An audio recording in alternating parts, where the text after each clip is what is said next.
Kinection by Omarion. It's been 6 years since Omarion's last album, Sex Playlist. Since then, Omarion has released some great singles, great music videos, as well as doing a few tours with B2K. How's Omarion's latest project? Here's our honest review of Kinection by Omarion.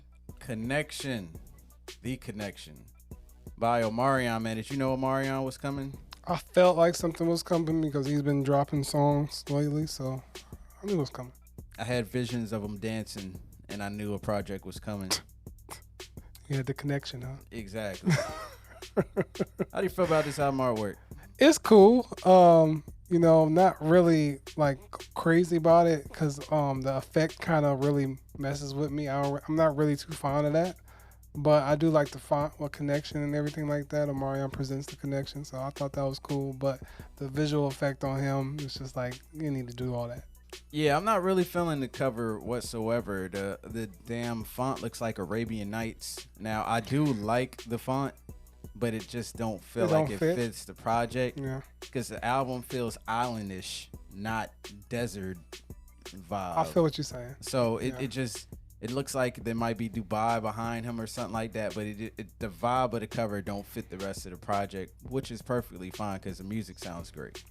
Highlights, man. First of all, that Mutual joint with Wale is amazing. I love all the vocal work Omarion did here, all of the singing that he handled throughout the whole song. I'm just talking about it was all on point. I didn't even know Wale was on the song until he started rapping. Wale gave us a really dope verse on this. Can You Hear Me featuring T-Pain. I saw a music video for this record. It's actually really dope. Him and T-Pain have some really good chemistry on this one. I don't think they were in the music video together at the same time, but it still showed out to be really dope. God is featuring Busy Signal. Look, man, all the girls, before you put this on, just be ready for your hips to start moving for the majority of this project because it's got that type of vibe. If you know the kind of movement that you be doing when you listening to Distance that he dropped a couple years ago, it's got that type of vibe. Like the songs don't sound like Distance, but you're gonna be moving your hips like you did on Distance.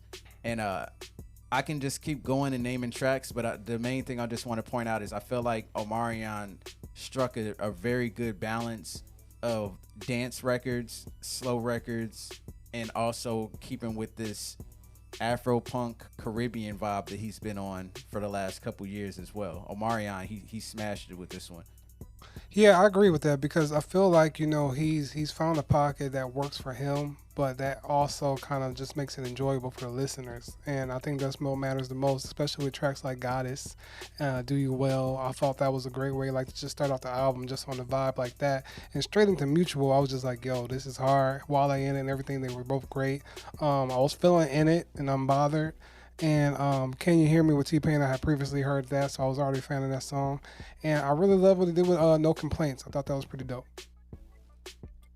Lowlights, man. I don't really have any lowlights in particular. No, I do. That B2K Experience I was about record. to say. As soon as I looked at it, it just called my name. Like, I was trash. Yeah, that record is not good. It sounds like something that you use as an opener for like your concert, but you don't put it on your project at all. This song is not good. And I felt like it really came in and just messed up the flow of the project because up to that point, I was just like, yo, is Omarion giving us banger after banger? And then that came on, and I was just like, yo, what the hell is this? So this record is super trash. Skip it. Do not listen to it. Save your ears. The hurt. And only check it out if you go to the B2K concert.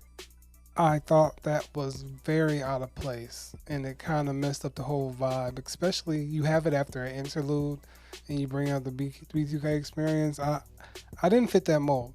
That could have been left off of here, or I don't know. Should have, but you're being really nice.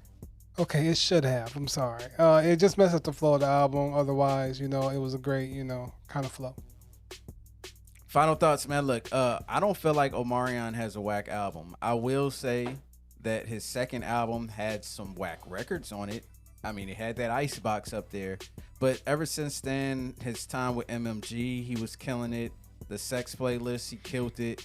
I feel like the stuff that he did on the side is what kind of held Omarion back, as well as the listeners, for some reason, not accepting Omarion the way I thought they would. it's kind of hard to explain, but I just knew Omarion was gonna blow up, but it never really happened like the way I thought it would. O was fire. People accepted O. People accepted Touch. People accepted Icebox. But it's like they didn't really accept much else from Omarion, and it felt like I felt like what happened, like, you know what happened? Every single time he would make a move, something would happen, mess it up, and I felt like he would take a step back. Do you remember when he was on Bedrock? Yes. And everybody was super happy because Omarion signed to Young Money, and then Omarion came out the next day like, I didn't sign to Young Money, and I want to be removed from the song. And they put Lloyd on it instead, and it just felt like Lloyd just kind of took his momentum and ran with it. And Omarion, you know, and then Omarion, he kind of did his thing. He was killing it. Then he did the joint project with Bow Wow, and everybody's kind of like, okay, stay away from it. And then he was kind of getting on the roll. I thought he was gonna kill it in the movies too, but it just felt like there's just been hurdle after hurdle. And then Distance was fire. What the hell was wrong with y'all? I didn't like Distance. I felt like it was like partially the audience and partially some of his decisions. I don't want to be that guy, but most of the decisions have to be airing out your life too much. Partial because you're on a reality TV show. Oh, I didn't watch none of that, so I don't. But I'm saying that's part of the reason why I think people haven't accepted them as much as they should, because they're more on tune of his drama and everything like that rather than his. It worked for Cardi. But that's a great argument. It worked for Joe Budden. That's a great argument, but I don't know what it is with Omarion in it. Maybe it is some decisions he's making, but I think that's just what it is for me. But, you know, I try not to look at that. I look at the music, and I think Omarion excels and puts out quality tracks. Like you said, Distance, that was a sleeper, I guess, for everybody. But it's a great song. I remember when you shared it with me, I'm like, yo, I ain't even heard about this. They wasn't even putting the song on like that. The dance is fire. So, I mean, I don't know what it is, but when it comes to making music, you cannot discredit what Omarion does. He makes great sounding music, and you'll be whack and just a hater. Just sit here and say you not go dance to this music because it's gonna get you moving. You don't want to dance. You're just a hater. Final grade, man. Look, I'm giving Omarion a check here. I think everybody should give it their ear. See how they feel about it. Live with it in the car. Just let it ride for one ride.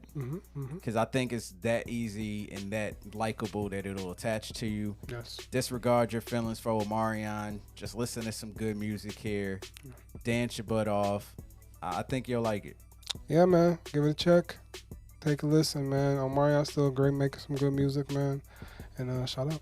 My man likes his women like he likes his chicken. All right, fuck out of here with the Omarion hate. And I still think you could beat Chris Brown in a battle, nigga. Who you got, Chris Brown or Omarion in a dance battle? I'm taking Omarion. He the only dude I know that dances in his sleep.